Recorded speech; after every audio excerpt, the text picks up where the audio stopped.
મિત્રો, તમારું સ્વાગત છે મારી યુટ્યુબ ચેનલમાં। આ વિડીયોમાં આપણે જાણીશું ભાથીજી મહારાજને ખાખરિયા વનના ઇતિહાસ અને ભાથીજી મહારાજની વિવિધ ઘટનાઓ વિશે। તો આ વિડીયો અંત સુધી અવશ્ય જોજો। ભાથીજી મહારાજ જે ગૌરક્ષા માટે પોતાના પ્રાણોના જેમણે બલિદાન આપ્યા હતા, આ એક સત્ય ઘટના છે। ભાથીજી મહારાજે ગાયોની રક્ષા માટે અનેક લૂંટારાઓને મારી નાખ્યા હતા અને અંતમાં એક નાગ દેવતાની રક્ષા માટે પોતાના પ્રાણોના બલિદાન આપ્યા હતા। આ ભાથીજી મહારાજની વાત આ ખાખરિયા વનનો વિડીયો છે, જે આ જગ્યા છે જ્યાં એક નાગ દેવતાનો રાફડો પણ આવેલો છે। આ જગ્યાએ ભાથીજી મહારાજે એક જૂનો કૂવો પણ આવેલો છે, જે ભાથીજી મહારાજે સ્વયં નાગ દેવતા રૂપે કૂવામાં વાસ કરે છે તેવી લોકવાયકા અહીંની કહેવામાં આવે છે। તમને આ ભાથીજી મહારાજની અમર ભૂમિના દર્શન કરાવવાનો છું। જ્યારે ભાથીજી મહારાજના લગ્ન થતા હતા ત્યારે લૂંટારાઓ ગામની ગાયોનું ધણ ચોરી ગયા હતા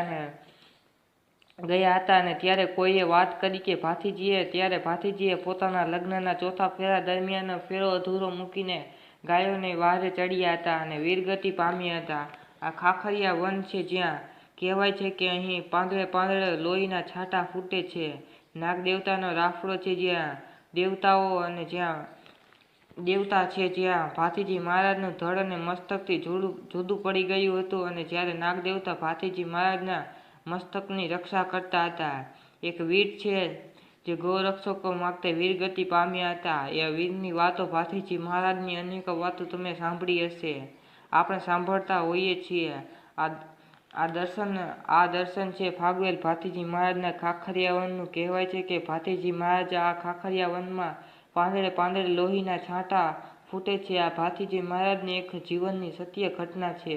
અંતમાં જતા એક વીર જે ગાયો માટે પોતાના જીવનના બલિદાન આપ્યા હતા।